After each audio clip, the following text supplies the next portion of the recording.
Hi friends, ನಮಸ್ಕಾರ. Welcome to Konkani recipes. ಇವತ್ತಿನ ವಿಡಿಯೋದಲ್ಲಿ ಡ್ರೈ ಗೋಬಿ ಹೇಗೆ ಮಾಡೋದು ಅಂತ ತೋರಿಸ್ತೇನೆ. ಮನೆಯಲ್ಲೇ ಸುಲಭವಾಗಿ 2-3 ವಸ್ತು ಇದ್ದರೆ ಸಾಕು, ಹೆಚ್ಚಿಗೆ ಏನು ಬೇಕಾಗಿರೋದಿಲ್ಲ, ತುಂಬಾ ರುಚಿಯಾಗ್ತದೆ. ಅದನ್ನು ಸುಲಭದಲ್ಲಿ ಮನೆಯಲ್ಲಿ ಹೇಗೆ ಮಾಡೋದು ಅಂತ ತೋರಿಸ್ತೇನೆ. ಒಂದು ಹೂಕೋಸನ್ನು ತಗೊಂಡಿದ್ದೇನೆ.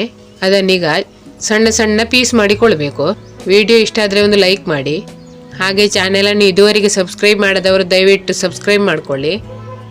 ಇಷ್ಟು ಹೂಕೋಸನ್ನು ಬಿಡಿಸಿಕೊಂಡಿದ್ದೇನೆ.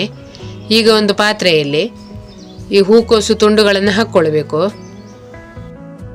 ಹಾಗೆ ಸ್ವಲ್ಪ ಬಿಸಿ ನೀರು ಹಾಕ್ಕೊಳ್ಬೇಕಾಗ್ತದೆ. ಇದರಲ್ಲಿದ್ದ ಕ್ರಿಮಿಗಳೆಲ್ಲ ಹೋಗಬೇಕಾದ್ರೆ ಸ್ವಲ್ಪ ಬಿಸಿ ನೀರಿನಲ್ಲಿ ಹಾಕಿಡಬೇಕು.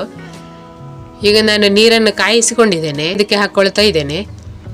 ಸ್ವಲ್ಪ ಉಪ್ಪು ಹಾಕ್ಕೊಳ್ಬೇಕು ಮತ್ತು ಒಂದು 1/4 ಚಮಚ ಅರಿಶಿನ ಹುಡಿ.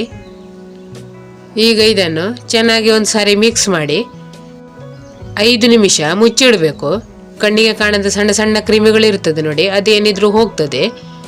ಈಗ ಇದನ್ನು 5 ನಿಮಿಷ ಮುಚ್ಚಿಡುವ.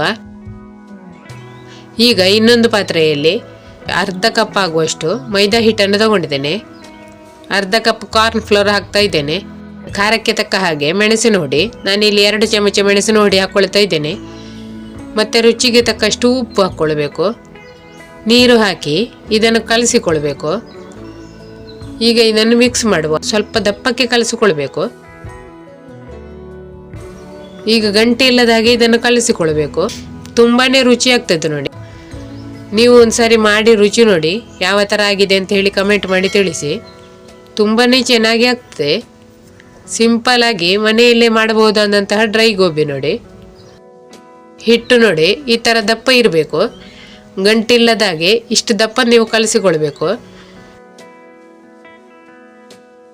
ಈಗ ನೋಡಿ 5 ನಿಮಿಷ ಆಗಿದೆ. ಹೂಕೋಸನ್ನು ಚೆನ್ನಾಗಿ ತೊಳೆದುಕೊಳ್ಳುವ. ಹೂಕೋಸನ್ನು ತೊಳೆದು ಪ್ಲೇಟಲ್ಲಿ ತೆಗಿತಾ ಇದ್ದೇನೆ.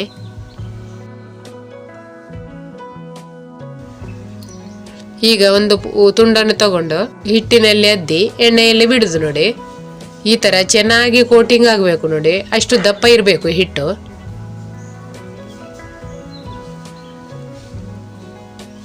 ಈಗ ಒಲೆ ಮೇಲೆ ಎಣ್ಣೆಯನ್ನು ಇಟ್ಟಿದ್ದೇನೆ, ಚೆನ್ನಾಗಿ ಬಿಸಿಯಾಗಿದೆ ನೋಡಿ. ಈಗ ಒಂದೊಂದೇ ಹೂಕೋಸನ್ನು ಹಿಟ್ಟಿನೊಳಗೆ ಅದ್ದಿ ಎಣ್ಣೆಯಲ್ಲಿ ಬಿಡಬೇಕು. ಹುರಿಯನ್ನು ಮೀಡಿಯಮಲ್ಲಿ ಇಟ್ಟು ಇದನ್ನು ಹುರಿಬೇಕಾಗ್ತದೆ. ಈಗ ನೋಡಿ ಸ್ವಲ್ಪ ಹೊತ್ತಾದ್ಮೇಲೆ ಅದನ್ನು ಮಗುಚಬೇಕು.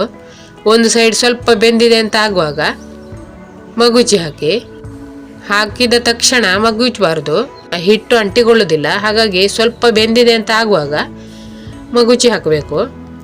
ಈಗ ಎಣ್ಣೆಯಲ್ಲಿ ಗುಳ್ಳೆಗಳು ಬರೋದು ಕಡಿಮೆ ಆದ ಹಾಗೆ ಗೋಬಿ ಬೆಂದಿದೆ ಅಂತ ಲೆಕ್ಕ ನೋಡಿ. ಈಗ ಗುಳ್ಳೆಗಳು ಬರೋದು ಕಡಿಮೆ ಆಗಿದೆ, ಗೋಬಿ ಬೆಂದಿದೆ ನೋಡಿ. ಈಗ ಇದನ್ನು ತೆಗೆಯುವ. ಈಗ ನಮ್ಮ ರುಚಿಯಾದ ಡ್ರೈ ಗೋಬಿ ರೆಡಿ ಆಯಿತು ನೋಡಿ. ಸುಲಭದಲ್ಲಿ 10 ನಿಮಿಷದಲ್ಲಿ ಆಗುವಂಥ ಒಂದು ಗೋಬಿ ರೆಸಿಪಿ ನೋಡಿ. 10 ನಿಮಿಷದೊಳಗೆ ಆಗ್ತದೆ. ಈಗ ಇದನ್ನು ತೆಗೆಯುವ. ನೋಡಿ ಎಷ್ಟು ಚೆನ್ನಾಗಿ ಆಗಿದೆ ನೋಡಿ. ತುಂಬಾ ರುಚಿಯಾಗಿ ಆಗಿದೆ. ನೋಡಿದ ತಕ್ಷಣ ನಿಮಗೆ ಮಾಡುವ ಅನ್ನಿಸ್ಬೋದು, ಅಷ್ಟು ಚೆನ್ನಾಗಿ ಆಗಿದೆ ನೋಡಿ.